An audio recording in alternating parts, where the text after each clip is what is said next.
Assalamualaikum warahmatullahi wabarakatuh.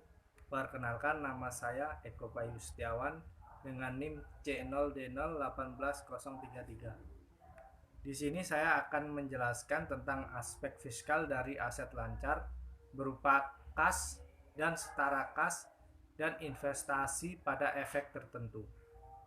Aset sendiri merupakan aktiva yang mempunyai manfaat ekonomi di masa datang yang cukup pasti, dikuasai oleh entitas dan timbul akibat transaksi atau kejadian masa lalu.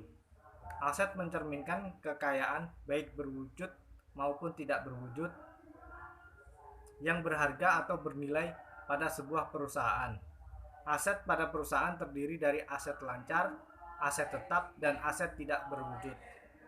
Tujuan laporan keuangan adalah untuk menyediakan informasi tentang posisi keuangan atau neraca, kinerja atau laba rugi, dan perubahan posisi keuangan atau laporan arus kas wajar di mana transparansi terjamin.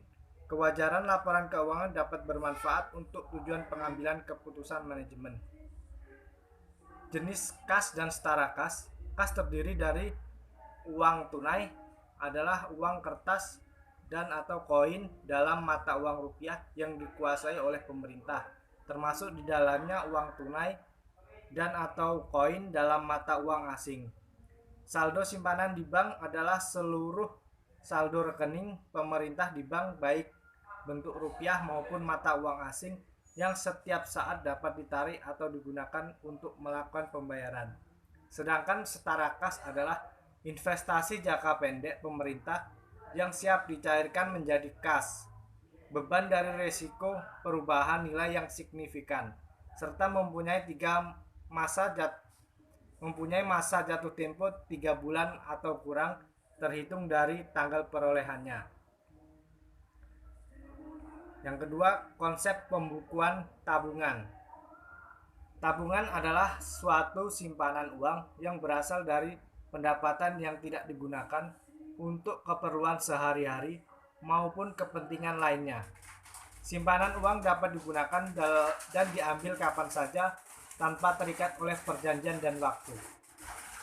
Jenis-jenis tabungan: tabungan konvensional, tabungan berjangka, tabungan anak, tabungan mata uang asing, tabungan haji, tabungan giro. Yang selanjutnya, investasi pada efek tertentu.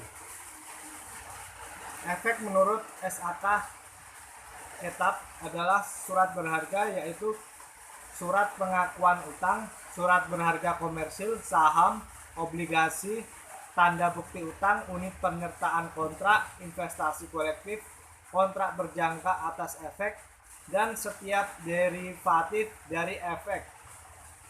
Efek utang adalah efek yang menunjukkan hubungan hutang piutang antara kreditor dengan entitas yang menerbitkan efek.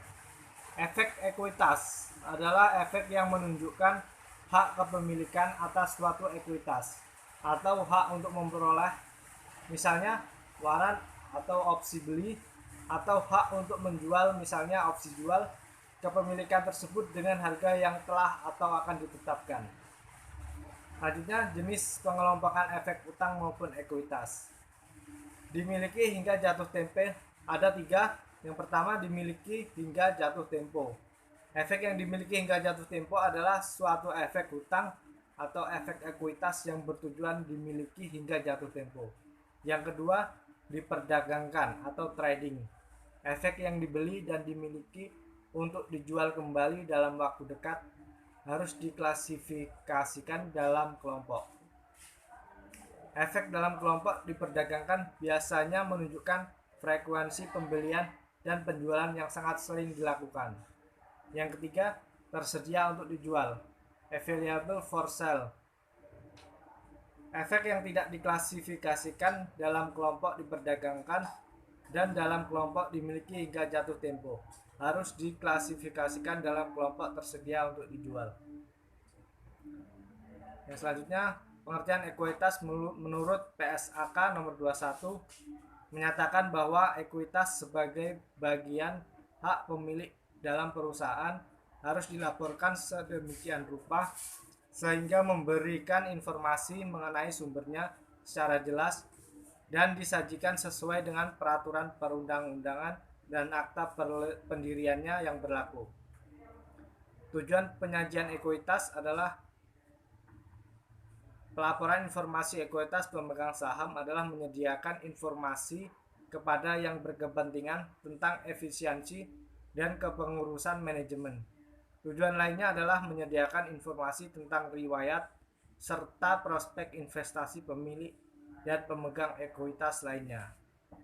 Kesimpulan dari presentasi ini adalah aset didefinisikan sebagai sumber daya yang mempunyai potensi memberikan manfaat ekonomis pada perusahaan pada masa-masa mendatang. Sumber daya yang mampu memberikan aliran kas masuk atau kemampuan mengurangi kas keluar bisa disebut sebagai aset. Kewajiban merupakan adalah utang yang timbul dari peristiwa masa lalu yang penyelesaiannya mengakibatkan aliran keluar sumber daya ekonomi pemerintah. Ekuitas sebagai bagian hak pemilik dalam perusahaan harus dilaporkan sedemikian rupa sehingga memberikan informasi mengenai sumbernya secara jelas dan disajikan sesuai dengan peraturan perundang-undangan dan akta pendirian yang berlaku. Demikian presentasi dari saya akhiri. Wassalamualaikum warahmatullahi wabarakatuh.